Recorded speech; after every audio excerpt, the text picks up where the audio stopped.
hawahu bighairi hudan min Allah. Dan siapakah yang lebih sesat dari orang yang mengikut hawa nafsunya tanpa berdasarkan petunjuk dari Allah? Dia naik ke peringkat kedua, dia boleh jadi sesat. Kalau tak dikawal, tak dijaga. Ini bulan yang penting ni untuk kita berhadapan dengan perkara ni. Lepas tu kita tengok ramai umat Islam dia tak ada beza pun. Tak ada beza pun. Dia tunggu waktu yang balik, dia tunggu pukul 4.30, pukul 5 tu dia puasa. Dia tunggu pasal masa tu kuih-kuih dah mula keluar. Yang pelik-pelik. Kalau dekat Greenwood tu air Kausar pun ada. Air Kausar. Setahu saya air Kausar ni pada Mahsyar je ada. Dekat Greenwood tu ada. Buat kaya tahun ni Jais kena siasat lah, Jais. Air Kausar. Nak beli pun takut. Pasal Rasulullah SAW sebut dalam hadis air Kausar ni, hadis Al-Bukhari, siapa yang minum lam yazma' abadah, dia tak akan dahaga selama-lamanya kalau minum air Kausar. Itu Kausar pada Mahsyar lah. Kausar Greenwood saya tak tahulah. Macam-macam jenis ada bulan Ramadan. Wallahu alam. Tapi itulah yang berlaku. Petang-petang dia semangat tunggu ni. Pasal ke nak cari makanan banyak ni, macam-macam jenis makanan. Dia tak ada dah. Bangsa yang paling gemuk berpuasa bangsa Melayu. Bangsa lain puasa puasa Melayu ni wallahu alam dia jadi gemuk. Berbuka mori ke apa? Mori ni tak patut ada lah buat apa dah. Baik bajet tu pergi buka puasa lah, lagi besar pahala dia. Biasa kita balik dari surau dari masjid pun dah malam dah makan apa. Sini ada mori ke? Ada? Tak ada. Buka puasa alhamdulillah. Ada setengah surau tu ada mori lagi. Tak habis-habis kuih-kuih mubazir. Buka puasa lebih utama. Jangan galak sangat budaya makan dah. Sehari kita dah tak makan dah. Bagus dah tu, kurangkan. Malam tu kurangkanlah. Kemudian kalau dia tak jaga lagi nafsu ni, dia akan naik ke peringkat ketiga, menjadikan seorang manusia itu syirik kepada Allah. Syirik kepada Allah.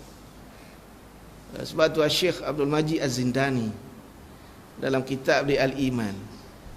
Abdul Majid Az-Zindani seorang ulama dari Yaman. Dalam kitab dia Al-Iman, dia menyebut antara perkara yang menyebabkan manusia syirik ni ialah mengikut hawa nafsu. Dia berdalilkan firman Allah dalam surah Al-Furqan ayat 43. Ara'aita man ittakhadha ilahahu hawa. Tidakkah kamu perhatikan orang yang telah melantik hawa nafsunya sebagai Tuhan? Melantik hawa nafsu sebagai Tuhan dalam bentuk kepatuhan, ketaatan. Sebagaimana orang beriman taat, patuh kepada Allah Subhanahu wa ta'ala. Dia boleh sampai peringkat menjadi syirik kepada Allah Subhanahu wa ta'ala. Itu 3 peringkat yang akan dilalui oleh setiap manusia yang tidak mengawal hawa nafsu ni. Kalau dia tak lawan betul-betul. Itu semangat Ramadan ni, semangat yang penting dan besar untuk mengawal hawa. Bukan bunuh hawa nafsu tak boleh dibunuh. Kalau bunuh hawa nafsu, nak makan macam mana? Tengok kambing pun gitu je. Sama manusia ni ada nafsu makan, ada nafsu minum, nafsu ni dan sebagainya. Tak boleh kita sebut ayat membunuh nafsu, salah. Kita nak mengawal hawa nafsu supaya jangan naik sampai peringkat kedua, apalagi sampai ke peringkat ketiga yang membawa ataupun menjadikan seorang itu syirik kepada Allah Subhanahu wa ta'ala. Kerana perjuangan melawan hawa nafsu ini, dia adalah satu perjuangan yang besar di sisi Allah Subhanahu wa ta'ala.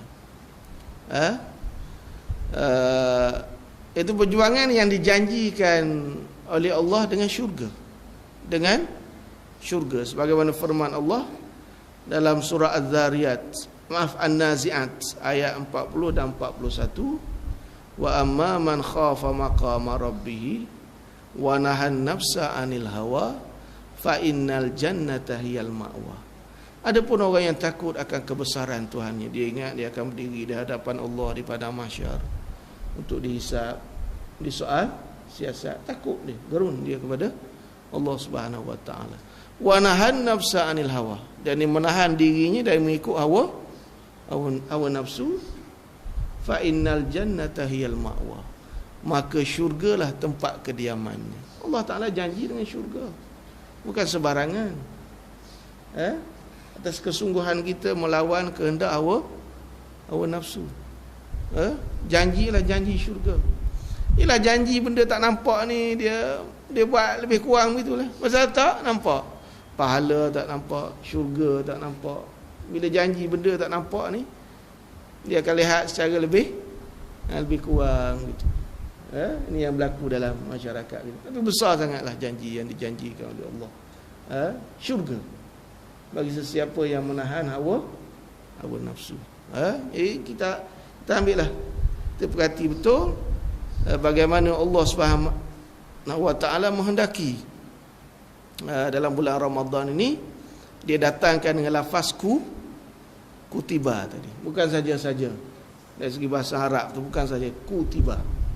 Ada musuh yang akan kita tentang di bulan Ramadan, itu hawa nafsu. Lebih lagi hawa nafsu makan dan minum ini. Makan dan minum ini. Allahu Akbar. Bila kita makan dan minum, dia menghasilkan darah, dia menghasilkan tenaga. Itu yang menjadikan kita cukup rasa kuat, hebat, sehingga berani melanggar perintah Allah Subhanahu wa taala. Kita lihat diri kita sendirilah. Pukul 8 tu okey lagi, pukul 8 nanti okey lagi. Pukul 12 tu dah hari pertama. Pukul 3 tu dah hampir syahid. Geleng kepala dah. Pukul 5 lepas asar tu segar mata. Masa dah nampak air tebu. Dah nampak biryani kambing. Orang goreng ikan masin pukul 6 tu, dia boleh kenal, oh ini terubuk masin Sarawak. Kuatnya pengaruh hawa nafsu dari makan dan minum. Dari makan dan minum. Tu pengaruh dia cukup besar. Cuba tengok sejarah Nabi Adam AS. Dia dikeluarkan dari syurga ki apa? Ki makan. Makan buah larangan. Ki makan. Jangan main manusia ni. Makan dia menghasilkan kekuatan, tenaga. Dia mulalah rasa hebat, rasa gedebel apa semua dan sebagainya. Nantilah rasa nanti pukul 3 nanti. Tengoklah hampir syahid. Sebelum ni pukul 3 hari minggu ni, hari Sabtu ni tak kerja, basuh kereta orang laju ni fu.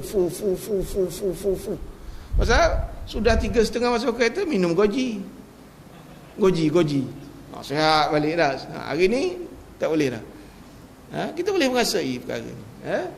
Jadi biarlah kita kekalkan proses ini. Bukan setakat di bulan Ramadan, kita teruskan di bulan-bulan yang lain. Dan kefahaman masyarakat kita mengenai Ramadan ini adalah kefahaman yang begitu cetek dan singkat. Dengan memahami Ramadan ini hanya sekadar berpuasa semata-mata. Di siang hari tidak. Itu satu kefahaman yang cukup dangkal. Rasulullah sallallahu alaihi wasallam membahagikan Ramadan ini kepada 3 bahagian berdasarkan hadis riwayat Al-Bukhari dan Muslim. Bahagian pertama ialah bahagian siang. Man shama ramadhana imanan wa ihtisaban ghufira lahu ma taqaddama min dhanbi. Siapa yang berpuasa di bulan Ramadan ini kerana iman dan mengharap pahala dari Allah, diampun baginya dosa-dosanya yang telah lalu. Ini bahagian pertama di waktu siang puasa. Tapi masyarakat kita dah faham inilah Ramadan. Hanya menahan makan dan minum. Dia faham itu je. Sebab tu masyarakat kita dia panggil bulan puasa. Lepas tu Tok Guru ni Aziz 2-3 tahun lepas, dia memberi peringatan jangan panggil bulan puasa. Tok Guru suruh panggil bulan Ramadan. Bulan puasa dia duk faham tak boleh makan ya, boleh makan minum.